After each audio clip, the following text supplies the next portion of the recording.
Welcome to our Moot YouTube channel. We're introducing this during this period where we can't all get to church, and hopefully keep it going. I thought we'd reflect on the Trinity. The Trinity is central to Moot. We have our icon of the Trinity here. It's always at the high altar, always very central when you come into the church. And Trinitarian theology and the idea of community, which flows from that, is part of Moot's DNA. So I thought today we'd reflect upon the Trinity. It was Trinity Sunday last Sunday, and actually the nature of community, I think, is brought into sharp focus by the Black Lives Matter protests and consciousness that's happening at this time. And to sum up Christianity, we might think of Christianity as diversity without opposition. And I think that comes from Christianity's unique idea, which is the Trinity.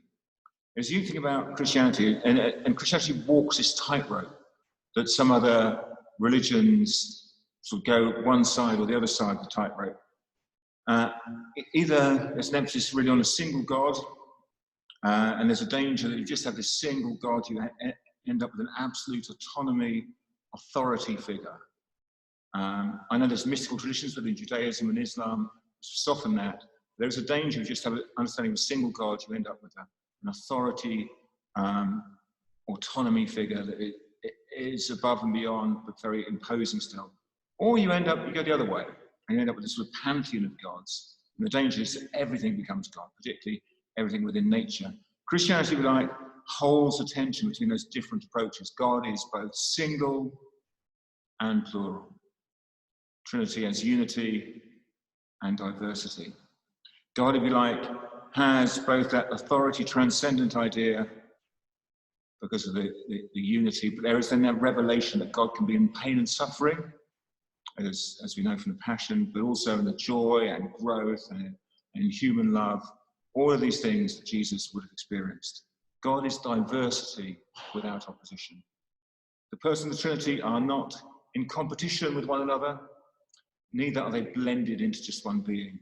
There is unity and there is difference within God. I'd like to draw on a few images of the Trinity and then ask, why does this matter? Why does this matter to us?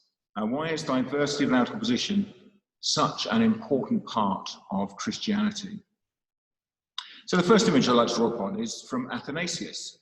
He had an Egyptian background, so he knew the conditions of the desert, the harsh, arid conditions, but he also know the importance of flowing water because of the irrigation systems around the Nile. And he saw within the Trinity the Father as a source or a spring. The Son becomes the river flowing from that spring, and the Spirit becomes the action of drinking, the refreshing action of drinking. That's one way of looking at the Trinity. Then there's Basil of Caesarea. He's writing in the Greek culture. Now, Greek cultures of this time often emphasized that God was beyond knowledge or beyond understanding. And they had that emphasis of God beyond. And so Basil saw that God was one essence. That's the unity, which is beyond our knowledge, beyond our comprehension. But God is still three persons. So it has that more intimate connection, both beyond and intimate. And the image he gave us, the Father is an anointer. Anoints. The Son is the one who is anointed, and that's what the word Christ actually means, the anointed one. And the Spirit is the unction or the oil of anointing. So you have that essence of God, which is still mysterious, that three in one, that basic unity, which is still mysterious. But you then experience God's energies or God's presence in that action of anointing, sort of flowing out action of anointing. Augustine was writing in a Latin culture in North Africa, and he was a man who had very sensual experiences when he was young. He saw God as a lover, the Father as the lover, the Son as the one who's beloved, and the Spirit as that bond of love between them. Lover, beloved, love. Also, Augustine was a bit of a self-taught philosopher. He was good at it, but quite quirky sometimes. And he sometimes saw the Father as the mind, and the Son then is the knowledge or the remembering, that the mind does. The knowledge the mind has, the remembering the mind does. And the Spirit is love. Again, the Spirit is love, and that's because with that remembering, with that knowledge, you can love. All images only work because all of these images are relational. Spring, river, drink. Anointer, anointed, oil of anointing. Lover, beloved, love. Mind, remembering or knowledge, love. All of these things are relational. So what does this idea of diversity without opposition, what does it mean for us today? Well, it means that the Trinity is something that is greater than mere tolerance of difference. The Trinity is a celebration of difference. There's an ancient word for the action of the Trinity, which is perichoresis. It's a word that the early church used. It means that the action of the Trinity sort of blurs together. Peri as in edge, choresis as in dance. So perimeter, choresis, choreographer, a dance around the edge, a blending in of these different persons. God, if you like, becomes one beguiling essence because that essence is working between people. And if you don't believe me, just think of this. Think of the first dance of a bride and a groom, or two grooms or two brides, of course, after a wedding. They choose the music. They rehearse. They even have dance lessons. And then when they take to the floor, they are beguiling. That dance between persons that is creating one essence. It's not enough. So what does this diversity without opposition imply? It should imply an insight now, here and now, in how we view race relations, how we view different ethnicities, how we view diversity without opposition. It's not enough to tolerate diversity. We need to celebrate diversity. As we do within the three persons of God, we celebrate that diversity between love, lover, beloved, love, Father, Son, Spirit. We celebrate that diversity.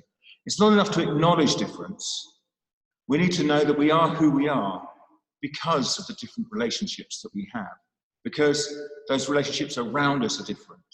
You know, the Father is only a Father because there's a Son. Yeah. We are who we are because of the relationships we have. We have to not acknowledge difference, but know that we are who we are because of difference. It's not enough to respect another. We need to know that we value them, someone who is other, as we would value ourselves. So as the persons of the Trinity hold equal value, the Father is not greater than the Spirit, nor is the Father greater than the Son, and the Son is not greater than the Spirit, etc. They are all of equal value and worth. So it's not about respecting, it is knowing that everyone is of equal value.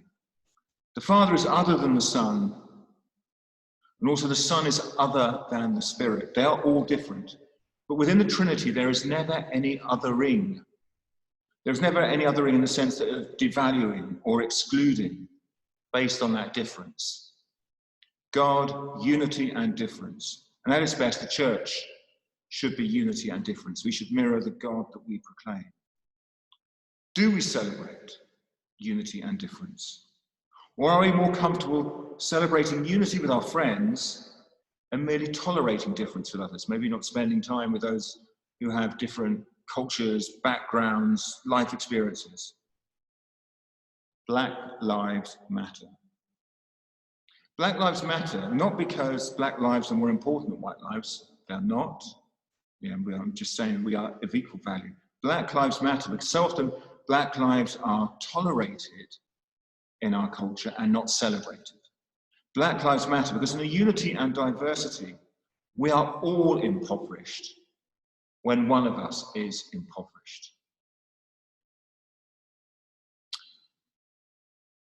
Thank you for listening to this. I hope to post more over time, and please feel free to comment and contribute. Thank you.